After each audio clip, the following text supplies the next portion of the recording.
Hadrien Feraud, how are you doing? Not too bad, actually. Not too bad. Hanging on, I guess, in those crazy times.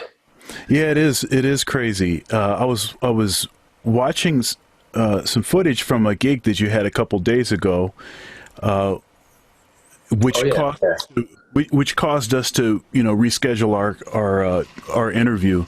And I was I was joking with Right. a buddy of mine. I had a gig myself last night, and I told him, I said, I'm looking forward to this interview, and I said, it got rescheduled because you got a gig, and and we all understood what that meant, especially right now. You have to say yes Yeah, to yeah, gigs. yeah, yeah. It's like vital. Yeah, it's like your mental health that's involved in there. Yeah. Yeah, I had two gigs in a row. That was crazy. And then my buddy Phil Lassiter from Texas somehow has been in Holland, visiting, with his wife, because his wife is from there, and he's been a month there. So he made it in France. He could make it in France without any issues. And he asked me, do you think we could do something? And I found some dates, but then I remembered about our interview, Right. and I started panicking a little bit, because that was vague, because that was a long time. You reached out about, like, almost 3 weeks ago. So I was like, wait a second, I think there's something about right that day. But it Now, went well. That was really fun. yeah, I mean, the clip that I saw was an arrangement, a killing arrangement of Black and White, Oh, black or white? Michael Yeah, yeah. Jackson. Yeah, true. Yeah, yeah. Yeah, yeah. Well, thank you. That's a fun. Yeah, I did that, 5 years ago, and actually, there's the video, the official video, which features Nikki Gonzalez on vocals and Vinny Colaiuta on drums. Actually, don't know if you ever saw that one. It's pretty fun. Actually, I haven't seen that, which I'm surprised I haven't seen that, because I would be all over that. Yeah, yeah. Check it out afterwards, man. I'll send you I a link. definitely will. Yeah. Yeah, I definitely will. I definitely will. Thank you. So we have a bit of a time difference, Yeah. True. and we were going back and forth a little bit about what time we were going to start. True. And so you were still in the studio, and it's like right there now. It's like 4:45 a.m. Pretty much, as you can see So on my face. yeah. So It's written. so let me ask you: Are do you tend to be a night owl as far as like your process? Working on music, writing, recording, and stuff. Yeah, well, most of the time, yeah. I especially lately, because well, I found myself going, like, right now it's a mess. When I say that, I'm not kidding. I found myself going to bed a little late, ever since that whole COVID thing started, because I'm in France, so I'm at my parents, and I haven't been able to go back to LA. But also, I mean, I think even though I could now, but there's nothing to go to go back to, pretty much, like, everything's shut down, and all the purposes that I was there for, that's gone for now. And I have friends that they came back, they lived there, and they told me, I mean, it's going to be a while. So anyways, what I meant is, yeah, I've been working at night, but even later than usual. And yeah, I've always been a night owl, but that's from from when I was a kid, probably when my mom forced me to go to bed, like, super early when I was a kid. In my mind, every time I have the night start, it's like a playground, sort of, like, I feel like no one's watching me, and I have a whole, like, many options, and somehow that, I don't know. I get inspired at any time of the day, but especially at night somehow. So I don't know. Yeah. I mean, sometimes you can't kind of fight the sort of biorhythm. Sometimes it's just, I I've been known to be up pretty late, Right. and of course, my issue is I have a 7-year-old.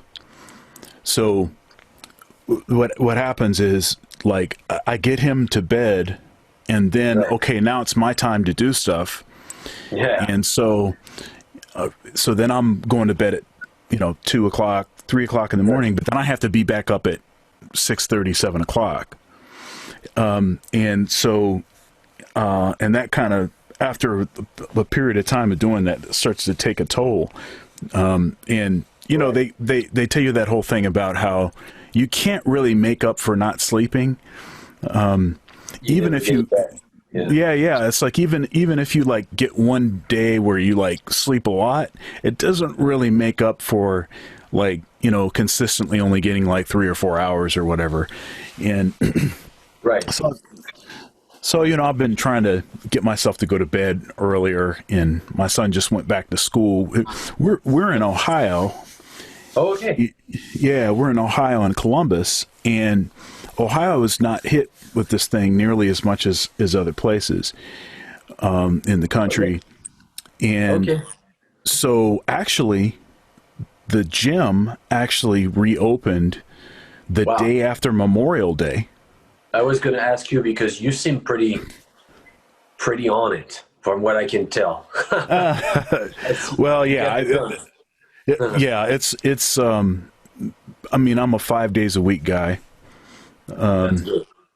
and I actually didn't go this week because it's good to every once in a while Yeah, take a completely. Yeah. week off to, you I do know. that too. Yeah, yeah. Yeah. I was gonna say the same thing about you. It seems like you do some kind of training. What's your thing? Well, I do, I'm an amateur, but I've been training for like 16 years. I was always sort of like good at sports. I used to swim as a kid. I used to do athletics and stuff like that. But then uh, I've always also wanted to be a little, to be more in shape, I guess. I was always a fan. Mm. And it all starts with like complex, like complex and like and also I loved like the marvels and stuff like that. So I just wanted to build the body first, Yeah. and then I discovered all the benefits of you know. So what I do now is I just basically work out. I do that bodybuilding thing, like the Michael Yeah. Hurt, Yeah. that kind of stuff. That's the name. Uh, I try to so I train, but like mainly the discipline is to be solid, really, and to have some sort of like to be solid and like I mean you get all ever since I train, I haven't been sick too much. Mm. I'm never tired, and you probably know. I mean, you've been training for quite a while, I can tell.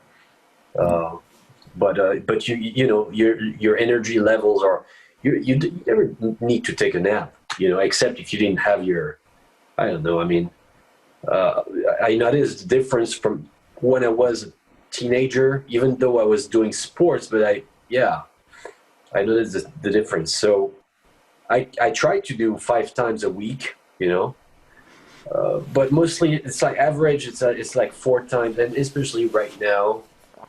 Uh, you know, yeah, that's it.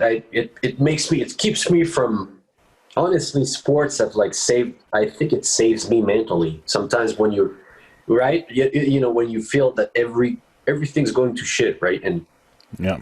just hit the gym, Yeah. and there's only so so low you know you can fall. I don't know how to explain that. I've been trying to take my friends, to tell my friends to start like training because like there's only I mean there's a level you can't.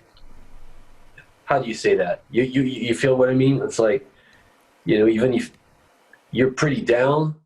Thank you so much for watching my video so far. If you'd like to support, there are several ways to do so below. Also, likes are free. Please comment, share, and subscribe. Now back to the video. But you're never going to be that down because, you know, yeah, I mean, the gym. Self-respect, you know, self-respect is, you can't beat that. Yeah, and in the gym is a drug. I mean, it releases drugs in your brain, right? So, but it's like the good stuff, right? It releases drugs that or hormones that tend to calm you, relax you, give you more focus. The thing that you said about boosting your energy, all of that stuff, like there's natural resources of that in the brain, and when you press like that, you can unlock that.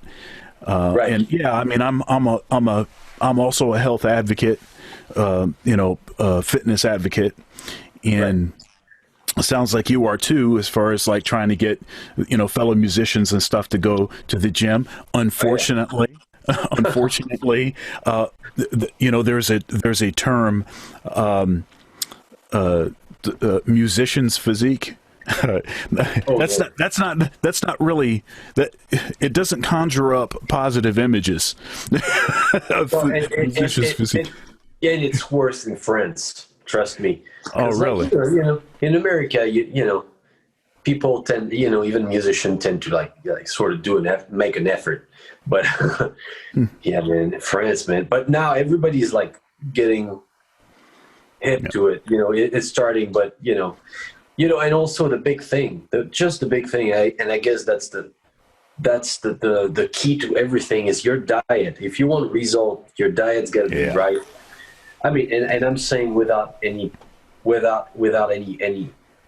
juice, because of course, if you start juicing, then you can eat pretty much whatever you want, and you get those things that make you like ripped and shit.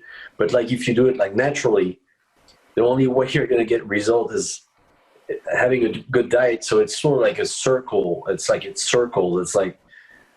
you start like lifting out of wanting to look better, and then you discover the iceberg, the hidden part. It's like it densifies your bones, like bone density, and then energy levels and mental.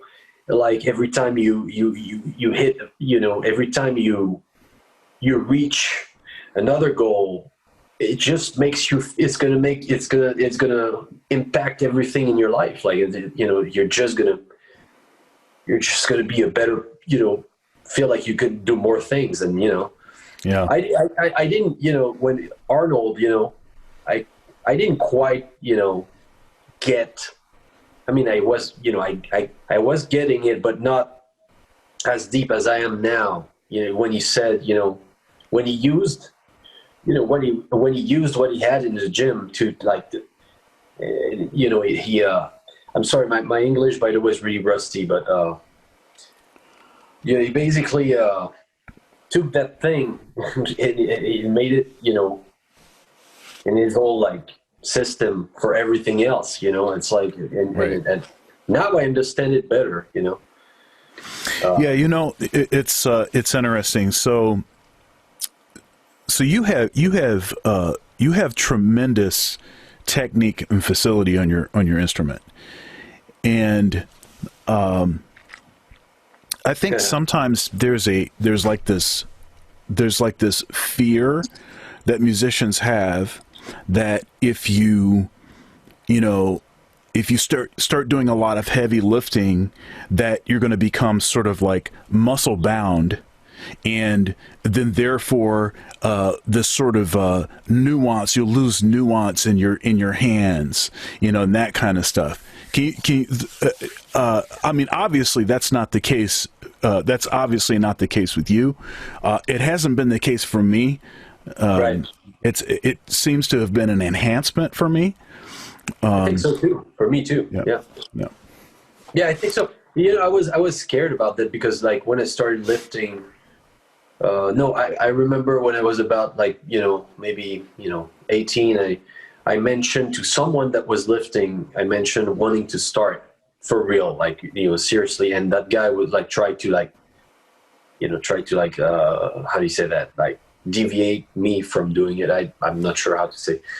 Uh, and I still did. He said that he felt like really stiff in the hands. So I was scared, but somehow it never happened to me. So, and actually it gave me more grip, but the grip somehow didn't affect my fingers. And if anything, then it made more, it provided me more muscles in the forearms. So, Hmm. so I guess, but the thing is, I'm not, you're using some kind of force, but it's not the same force when you hit the string. I mean, yeah, I saw you play a lot of instruments, by the way. I was checking your Instagram. I was like, wait, so okay, oh wow, so yeah, it's not that. I mean, I guess this guy was like sort of like playing bass a little bit differently. He was like really like, and I'm wondering now, going back, I'm wondering if actually the gym wasn't his problem. I think that his technique was his problem. So he Yeah. was getting like tendonitis and shit, but not from the Yeah. gym because he had bad technique, I think. And I was pretty gullible because I was, young and shit. So, but never happened to me actually. Yeah.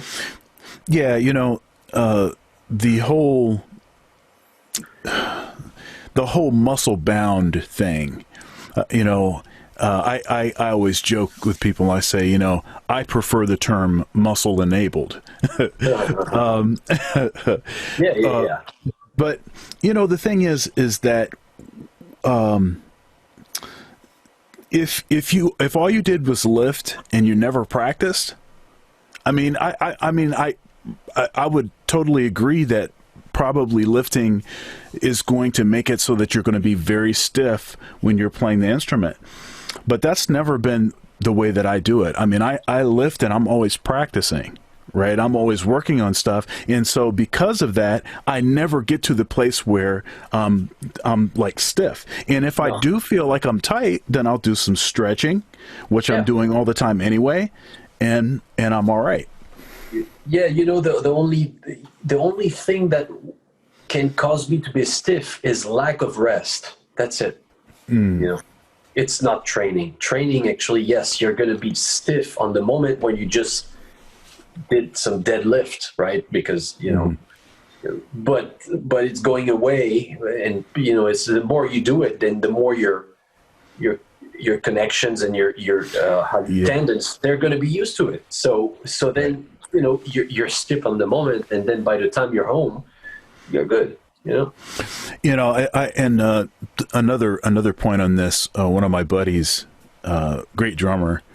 We've been, really close friends for a lot of years, and he was Right. for I don't know, for a couple of years we were training together a lot. He's a big dude.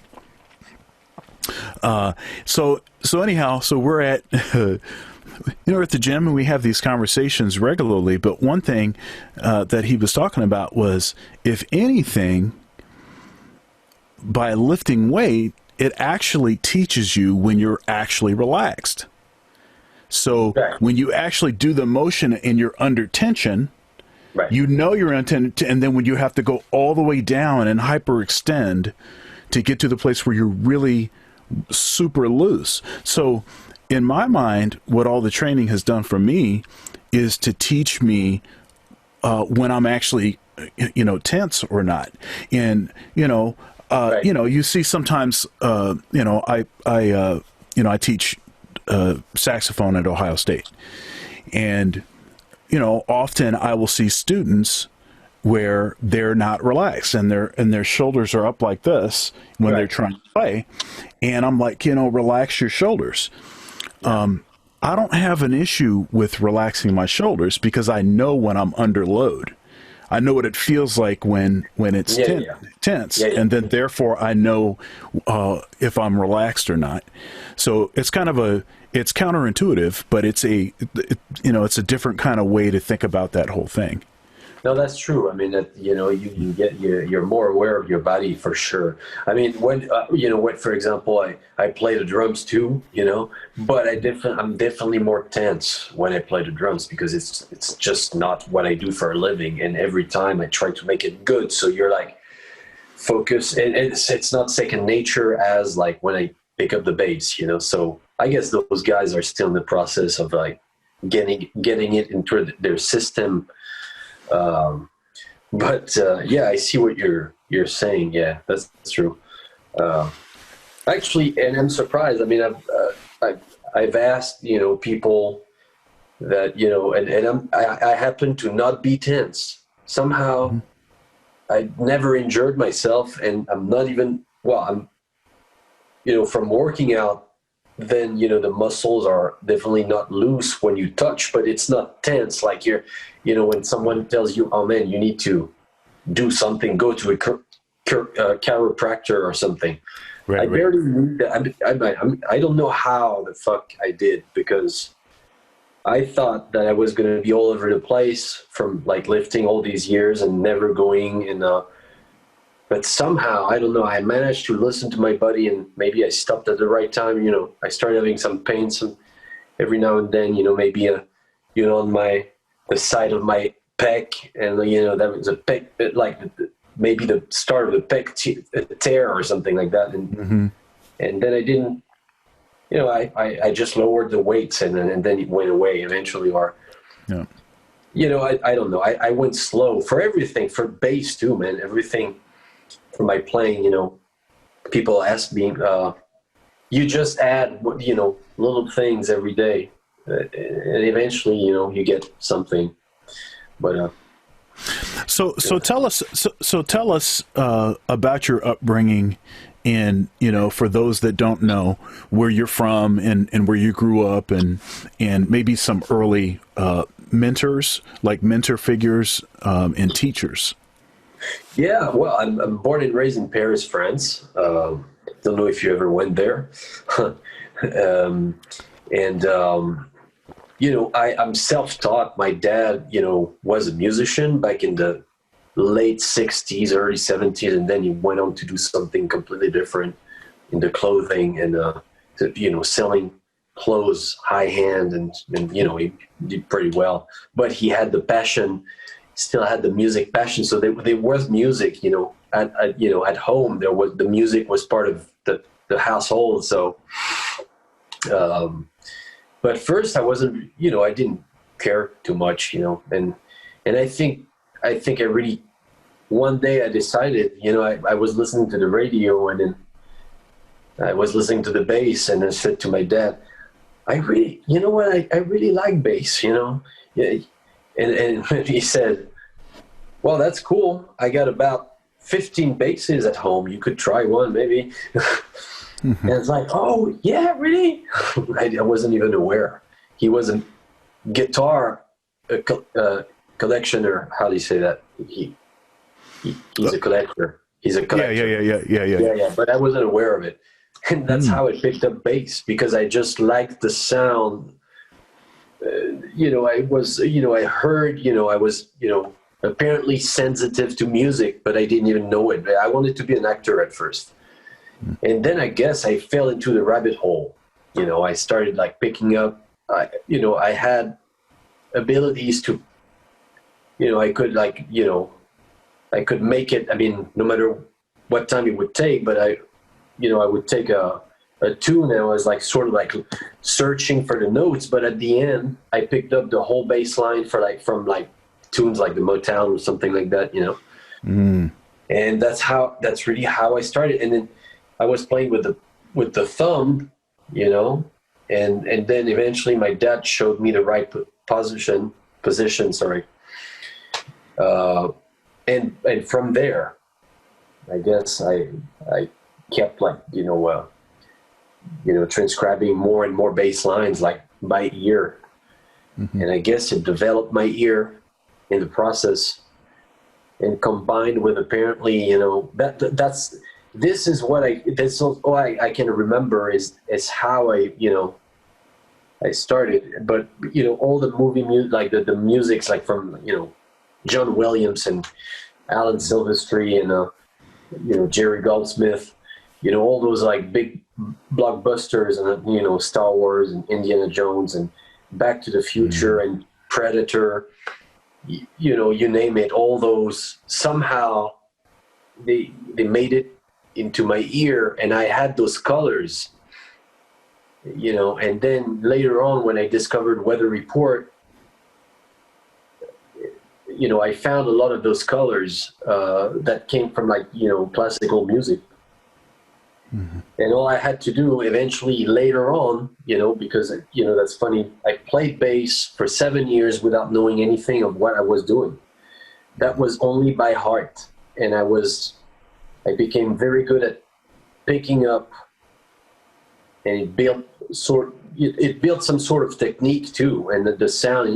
By that time I was also into Jacko and other bass players, Christian McBride and Victor Bailey and Anthony Jackson and all those guys. And and I guess 7 years in, I said maybe I should try to understand what I'm doing. The notes, the scales, and how the freak they improvise those crazy lines. How do you do that? And that's how I started,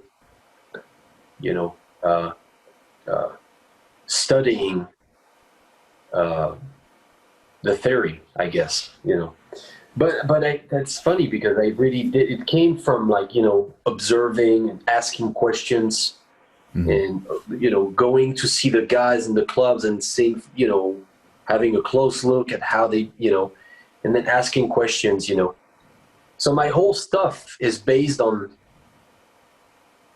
word of mouth. Like, how do you say that? Like, it's based on observing. Oral, yeah. Oral, and and then I just had to put names on what I was doing so that I could explain to others. But in a nutshell, that's how I went. Now, so how old were you when you started? So I was about 9, 10. The first time I laid hands on the bass. When I was probably 9. That's yeah. And by age 12, I was completely obsessed. And then my dad said, "You seem really into bass. Then check this out. You got to hear Jaco Pastorius." And this, completely, did it for me. Like, that's the start of I want to do that for a living. I want to be that. I want to, that was the bar. So. Yeah. Can you talk about your technique?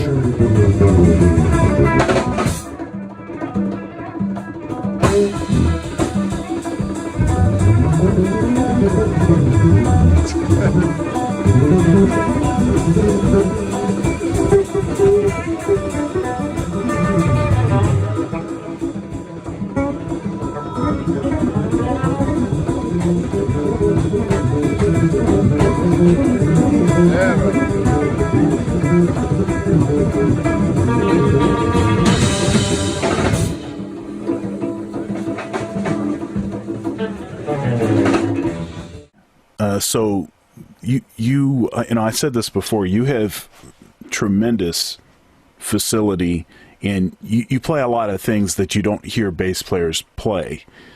And it seems like it's very easy. Now, I'm sure it wasn't easy to get to the place where you can play that stuff, but it just seems so effortless. You're not moving very much. It's like minimalist, like as far as motion. Yeah. It's funny. Sorry, I don't mean to cut you off. No. That's no. It's no. That's the question.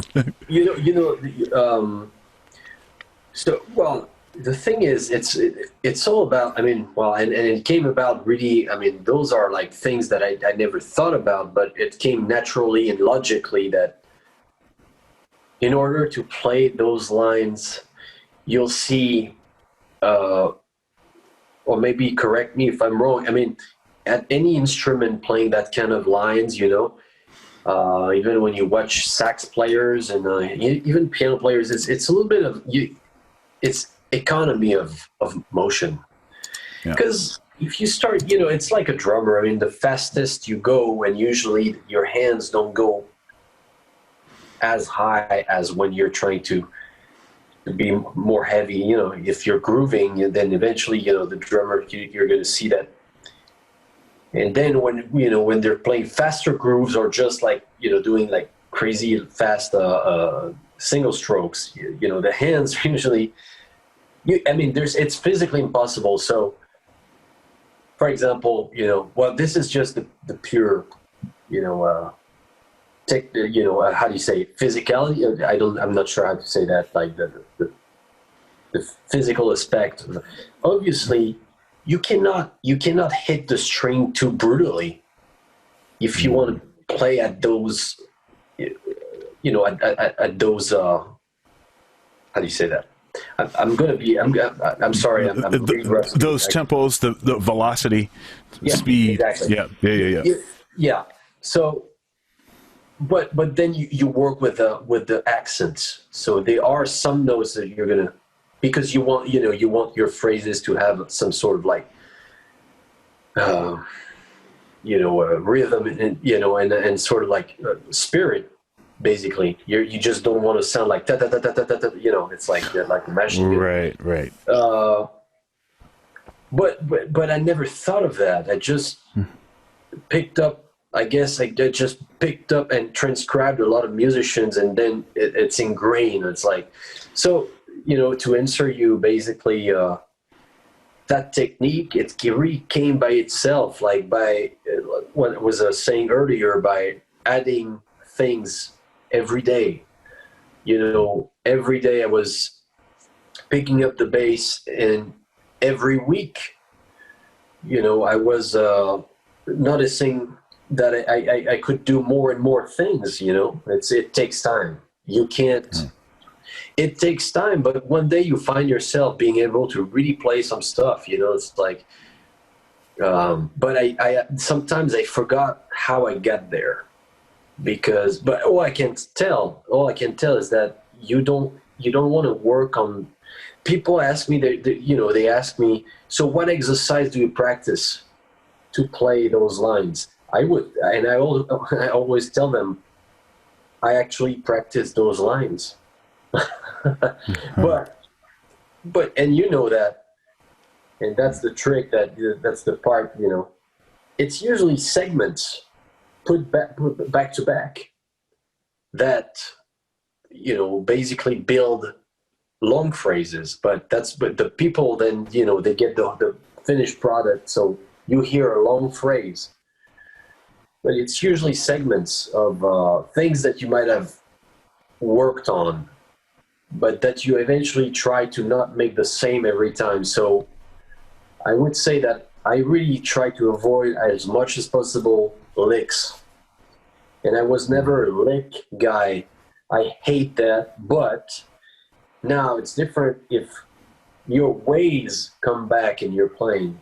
Now it comes from a different angle, because you understand the whole theory behind and the skeletons of things, scales and modes, but also phrase. It's like when we use words, and the words make a phrase, and it's going to depend how you use word. It's going to be articulate and literate, or it's going to be sort of like broken and slang, and okay. And I was fascinated with Chick Corea and other guys, the older, even the older guys, like, or like Michael Brecker, and how the freak I was obsessed with, like, how they could speak that eloquently, and then first of all, by learning the modes, you understand so many things, because the mode by itself already sings.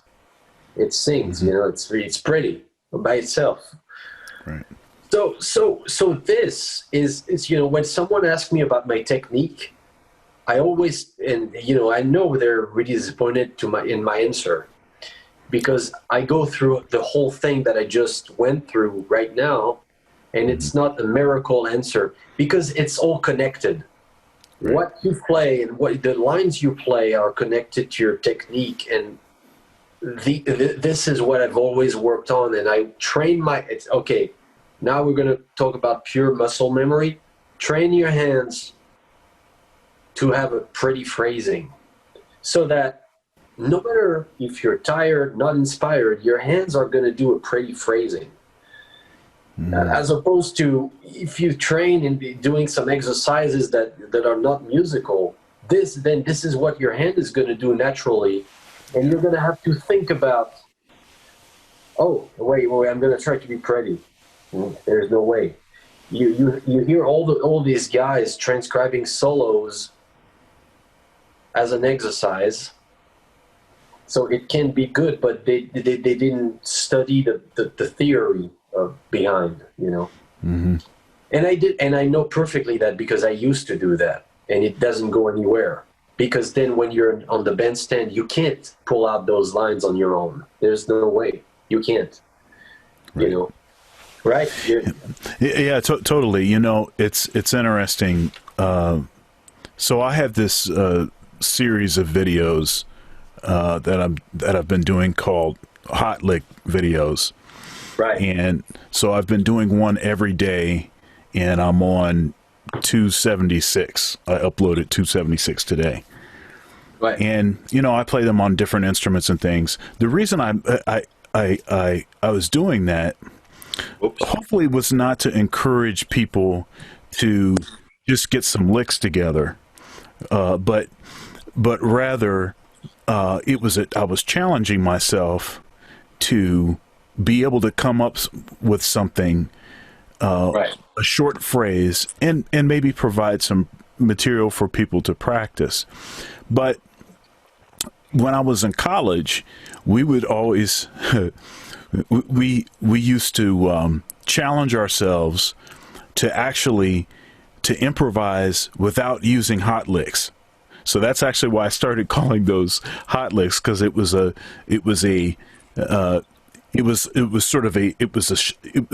joke to call it that. Yeah. Hot licks. Right, because of the way that, you know, that I learned. We were always like, okay, let's see if you can be musical and actually say something while you're playing without playing those lines that you like to play and we hear you playing all the time. And as soon as you started playing one of those lines, that's a hot lick. Nope. Okay. You know, so and I think what that helped us to do was to develop more musicality and a better understanding of what it was that we're actually playing, and less sort of like, you know, regurgitated, you know, lines. You know? Well, yeah, because once you start one of these, you got to finish it. So you're trapped. It's like, you know, the licks is like, you start the lick and then you got to finish it. It's like, okay, as opposed to if you work on segments, you know, it's like there's many combinations you can do and on the spot. You can on the spot, you know, you can. That's why, I mean, but this is something I realized that I was doing naturally. And in fact, I realized that everyone was doing, I mean, all of those guys, like, you know, those crazy, you know, the heroes, you know, that we all love, you know, and that's what they're doing. In fact, now, you know, when I need inspiration, I just transcribe, you know, for example, I go and I'm like, okay, what is take Herbie or Chick Corea?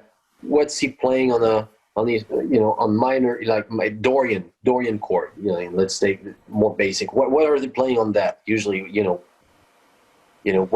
how they, you know, what kind of, and I'm talking about the Dorian mode, not, you know, not the out stuff that they add or the extra stuff. I'm just talking about like when they're playing a simple C minor 7, you know, what they do on that, you know, what's the, what ways do they, that's how I work now. I don't transcribe whole solos anymore. It's useless. I only transcribe stuff that I'm going to be able to use. Yeah, it's much more targeted that way, and with all the stuff that as a professional musician, there's a lot of stuff that you have to be doing, and you don't have time to spend working on stuff that is not targeted, not specific to what it is that you're gonna Yeah. And it's an interesting thing, like the whole transcribing thing. Now this is a strange thing. I haven't done a whole lot of transcribing solos. So I transcribed solos when I was in college because that was you had to do it for credit, Right. But I started when I was young, and we did a lot of ear training and a lot of listening. And so when it got to the place where it would make sense for me to start transcribing, I could hear and play back the stuff that I was hearing. Right. And the point of transcribing, it's like a hyper ear training exercise, right? You're also getting music, musicianship, you're getting, how does somebody develop a solo? There's obviously theory and there's all of that other stuff that you can get out of it. But Right. because of that, I didn't spend a lot of time transcribing. But one thing that I do spend a lot of time doing and have for some time now is I transcribe, orchestration, or Right. I'll hear like your arrangement of Black and White. I listen to that. I was like, that's something I'd like to transcribe. And the thing is that by transcribing like an entire piece of music, all of the instruments, you learn so much. Right. Not just about what do you play on changes. You're learning about all the interactions between the instruments. And it's actually, but it's actually it completes itself, because the more you know what to play on changes, and the more you also comprehend and understand what's happening in an orchestration, and vice versa. So, yeah. All right. So now you said a little bit about some of the things that, or the ways that you think about practicing these days, like you're more targeted with transcribing, and you're thinking more specifically about, okay, what do I want to play on this kind of chord? Right. So can you talk to us a little bit about what kinds of things that what other things are you practicing like right now? Like what has been, let's say for this whole like quarantine, Right. what have been some things that have been on your, on the top of your list? Well, most of the time, I mean, technically, I think, in terms of like speed and all that, I don't practice that anymore. I just maintain it because I think I've reached a long time ago my limits. So now I practice techniques.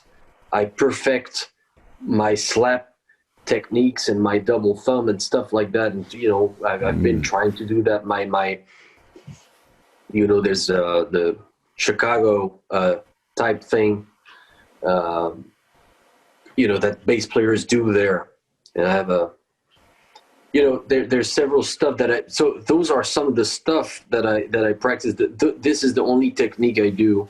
And the rest, I can't quite see that. Can you hold your hand up a little bit higher so I can see what you were doing? Oh no! I was just I wasn't doing anything. I was actually, okay. I thought you were trying to show. No. No. Okay. No, I was just,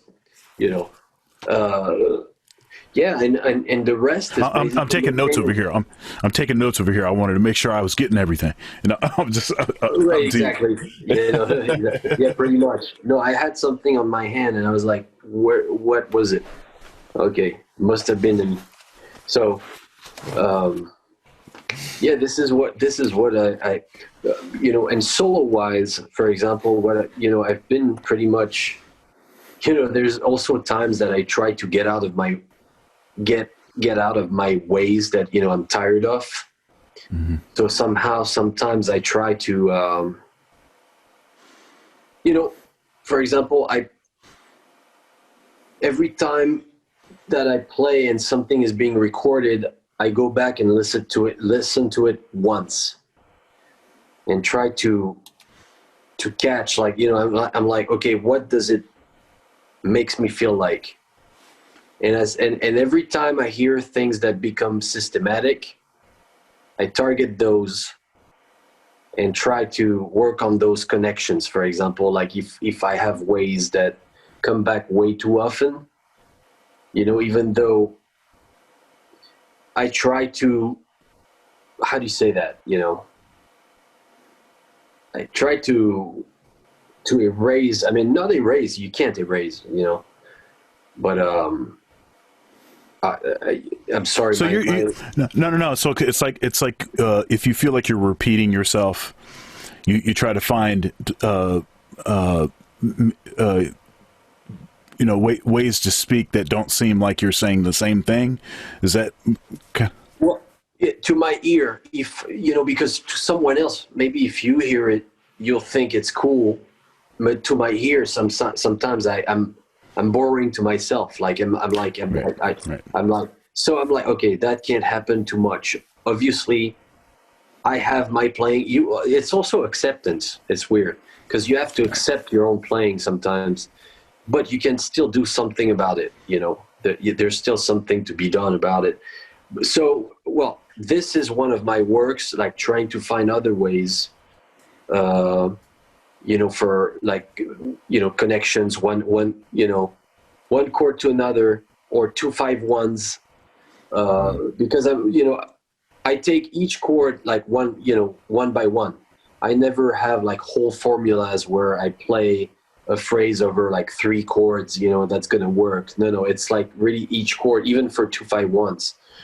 Uh, so this is one thing. Then, you know, maybe when, you know, like I was saying earlier, when I look for different phrasings, I go back to listening to, and sometimes I stumble upon great players, like even young cats or, you know, older cats. It doesn't matter, but like anything that grabs my ear, anything that you know, I found really interesting.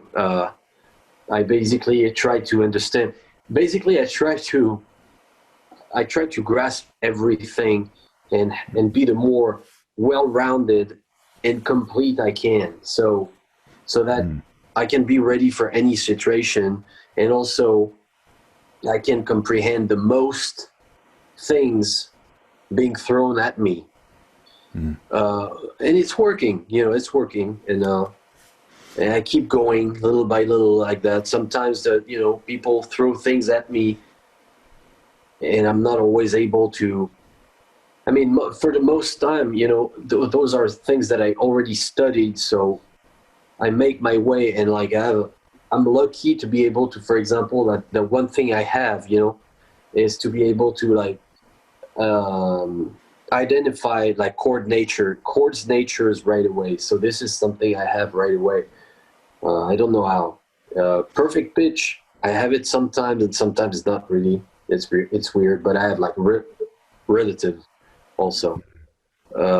So this is, I don't know if I can work on that, but I'm trying to really, you know, be ready for anything, you know. Yeah, Even well, if I mean, it's, every time I hear you, I mean, you sound better, you know. thank you. And I hear you playing things that I hadn't heard you play before. Oh wow. That's always the sign of someone that is Where constantly. Where I feel like It, I feel like I failed to in that.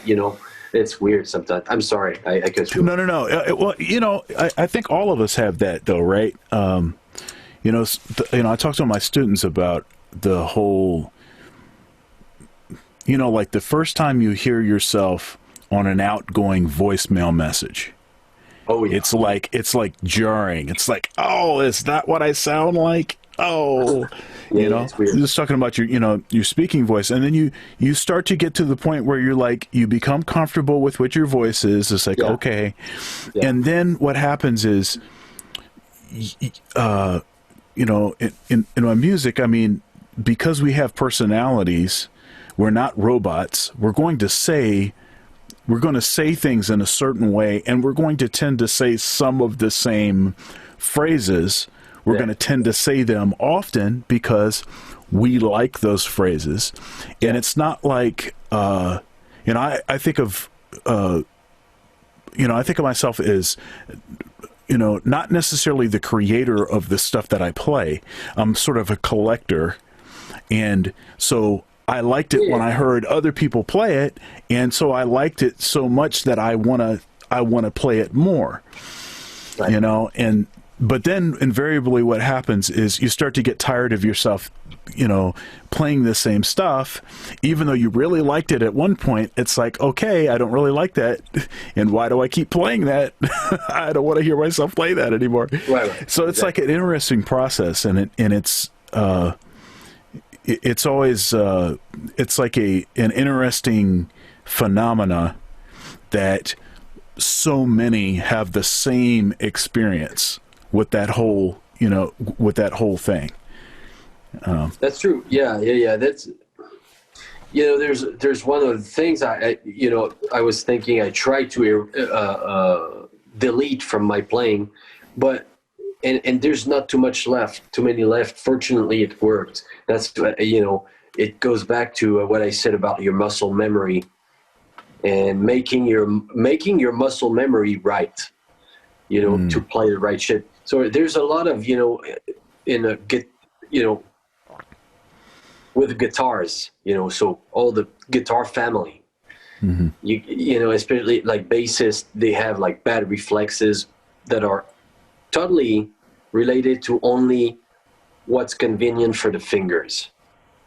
And this I'm trying to erase. I'm trying to make my fingers do what's convenient for the music rather than it's convenient for my hand to move this way. Yeah, of course. Ba ba ba ba ba ba ba ba. This is easy.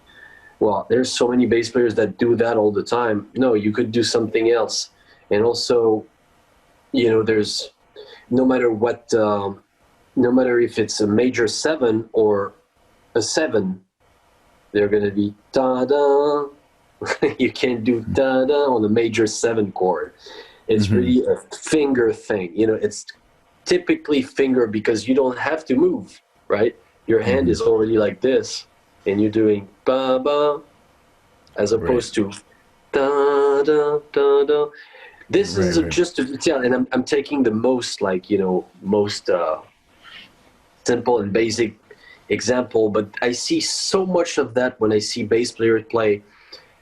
Okay, so for me, however, I love bass, and I, and I started out with Motown music, and Motown music is and the reason why I'm a musician today, and James Jamison.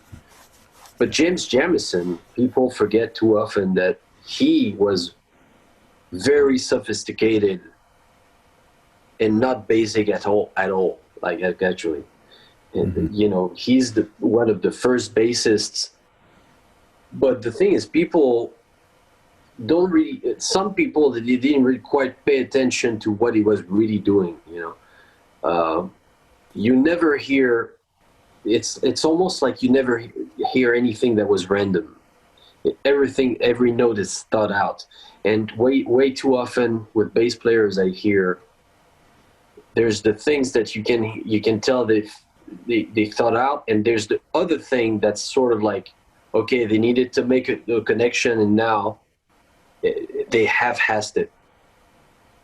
but because so now my process is that when you hear me play a bass line, and even when I'm comping and I'm doing the least, every note is thought out to be somehow sophisticated, you know. So you might say, yeah, oh man, you think too much. But this is how I am. I'm like perfectionist. Like, you know, I can't just use the easy way. It's, to me, if I use the easy way, I feel like I haven't worked. You know, I need to work. You know, no, it's, yeah. It's weird. You know, I don't know. It's me. But I always try to. You know, every note has to be thought out. You know, you can't be random. This is what I think. But you know, so that's that. Yeah. I mean, you know, it's pushing yourself. It seems that maybe part of that same thing inside you that pushes you to always challenge yourself musically and be so detail oriented with the music. Maybe part of that is also, you know, somewhat served by the weight training, you know. I've always been like, I think I've always been like that. And the weight training, I don't know about this. No, musically, I've never left things, you know, how do you say that? No, I think I've always been like that, even before weight training, even before. And actually, and now, you know, I'm trying, actually, though, now, since a few years, I'm trying to be more like that with the weight training. Work on the detail a little more. Yes, because, you know, now there's details that I want to see in the mirror, you know, and I'm like, okay, well, you got to do those, yeah, you know, and you got to train a certain way in order to look a certain way. So, but you can't, you know, one thing at a time. That's what I keep telling my students, one thing at a time. And sometimes they want to hear the miracle, the miracle formula. You know? Yeah, and in my experience, you know, there is no miracle. It's all time spent. I mean, you can help a student to maybe look at something differently, but really, if you're not going to spend the time, you're not going to, you know, it's never going to happen. No. And you know,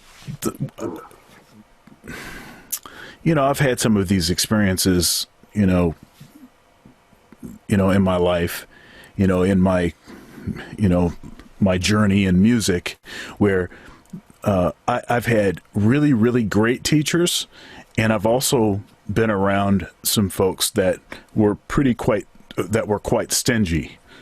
Right. You know, like they weren't going to tell you anything. And my experience, my experience has been that I tend to be really generous, because I can tell you all this stuff, but if you're not going to do the work, it's not going to be in your playing anyway. So it's almost like it's no risk. There's no risk involved, because such a small percentage of folks are really going to do all of the work. Yeah. But also, you know there's a thing. Typically, you know, you don't need to be told. I mean, you shouldn't have to be told, because you know, all that work that you probably provided, it came from your passion, so it didn't seem like work, because you were on it every day, because you needed to pick up your instrument. And it's like me, when sometimes I think about how I got there, and then I find myself explaining how it's really long, in fact. And I'm like, fuck. And I see the guy's face is like getting sort of like disappointed. It's like, oh wow, that's all I have to, you know, this is going to be what I have to go through. But in fact, in my mind, I'm like, Well, I'm here explaining that to you. Why I shouldn't have to be explaining, that to you, Yeah.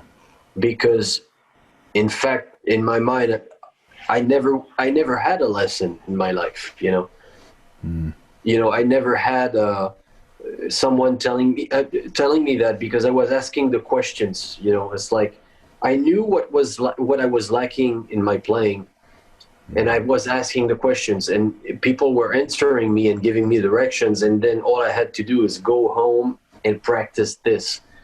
So, but the practice was always fun, because when you say practice, it sounds like work, and it's not fun. So I don't know how to make it so that, when I explain that to a student, I think they don't get that. In fact, I was never struggling to, and it never felt like work, because I think there's really something to that too, because I started young, and my dad was a great saxophone player, and he was my teacher. I got three or four lessons a week, but the whole time I was a kid growing up.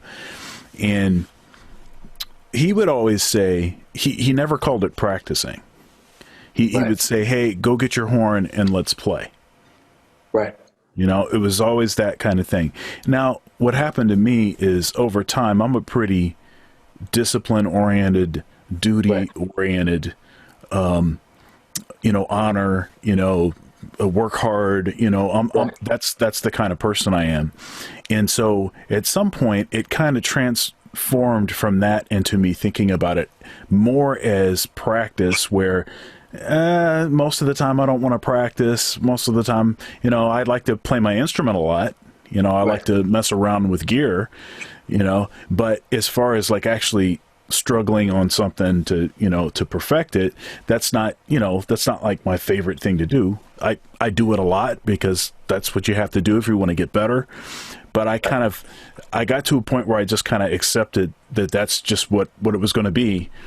And recently, I'd say over the last year or so, I've been trying to kind of get back to that, where it didn't seem like work, when it was just playing.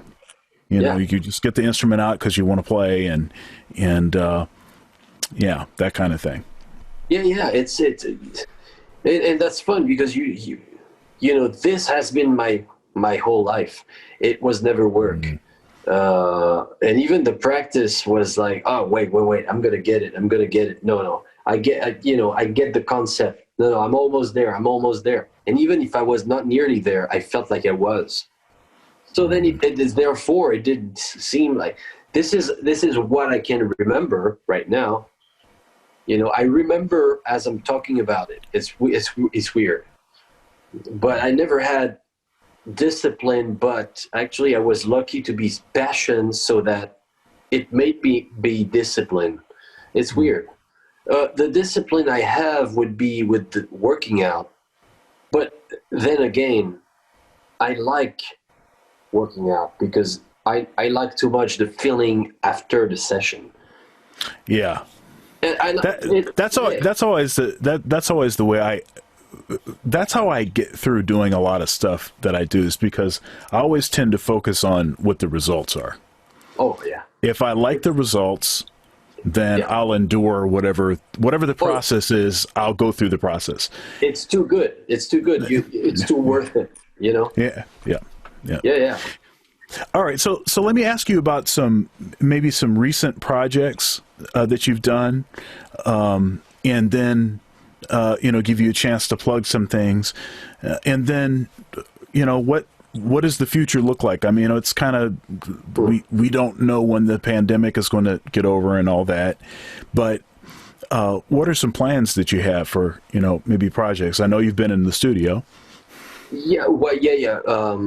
Early on tonight, I was just recording some stuff for some friends, but as far as my projects, I'm trying to finish up my new album that I recorded a year ago in LA, and I wasn't satisfied with a few things, and I wanted to go another direction for some songs, and even in the mix, me and my friend you know, my one of my best friends there is an amazing sound engineer, plays bass as well. But like we've worked on this album, and so we went back to a few songs. We said, okay, because I'm trying to reach out to another crowd right now, you know, to expand a little more.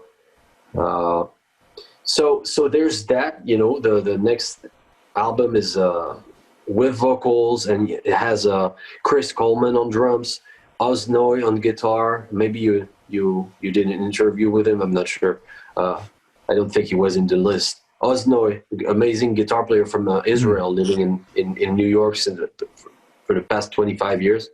Eddie Brown from Flint, Michigan, living in LA. And a couple guests also, and a singer from Reunion Island, and he's bilingual. And we worked on those songs, and we co-wrote the songs. It's going to be really cool. Now I got another project with a friend of mine, an amazing singer. He was on The Voice for a second.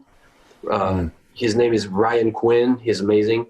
We're trying to write songs and really do something bigger, like, more towards the mainstream thing, but like still sophisticated, but accessible. Yeah. And so those are the main things that I have right now, plus a few other projects, that have been lingering, that are like more jazz, with the French musicians that I recorded like a few years ago. But then, things are always taking time, that's the only problem. And then I got, I'm writing a few songs. We have a few songs with a Thundercat also. And we're trying to maybe put something together, at some point. We're going to maybe release something together. But so these are the project that I'm basically trying to be ready when that whole thing, is over. I want to be a different person and an artist, as opposed to only a sideman and only a virtuoso bass player, which, by the way, this is a kind of a joke when I say that, because, it's funny. There's really not a lot of people that know me as a bass player. I realize every day, that's weird, because for a long time I didn't upload any videos on YouTube, but people would do it. They uploaded videos of me, but the only videos they would post on there were solos, and no one is videotaping when I'm, comping for an artist. However, sometimes I really prefer the way I comp than the way I solo.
Pressure, pressing me down.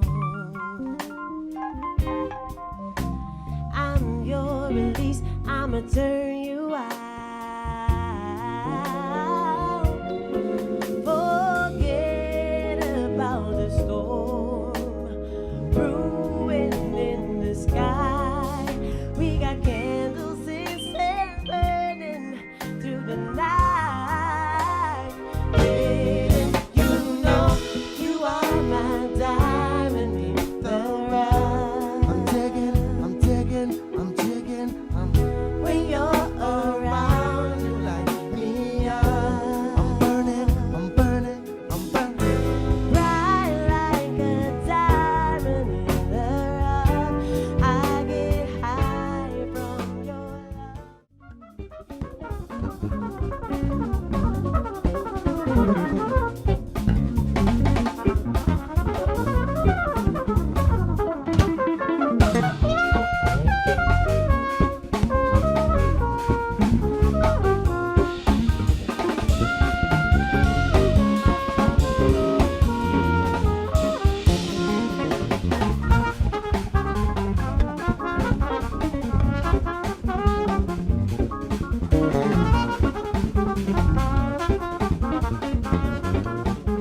Cause mama knows y'all.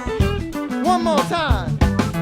The radio tried to tell us, son, there's no room for your melody. And by the way, you just can't afford us. Then we popped out the box, and now we your worst B-fly. The radio tried to tell us, son, there's no room for your melody. And by the way, you just can't afford us. Then we popped out the box, and now we are worse. We crashed the party.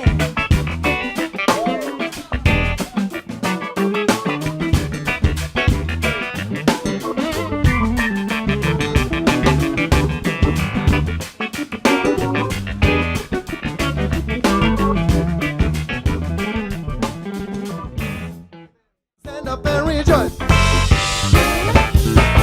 Soul music, music for your soul. Soul music, gonna let it take control. Soul music, what you say?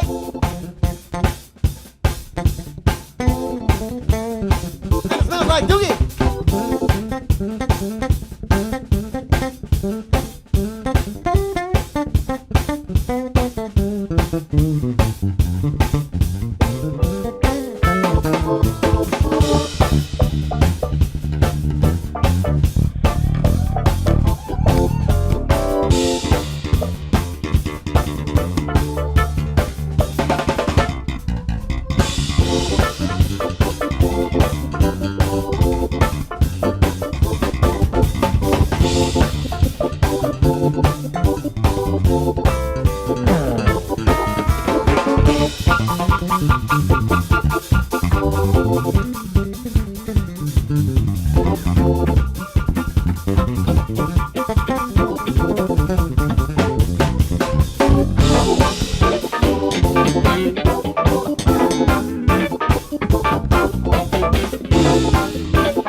And I can, really,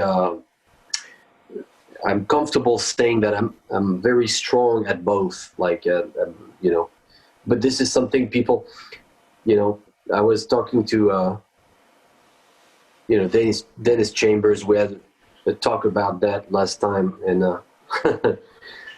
he went through the same thing.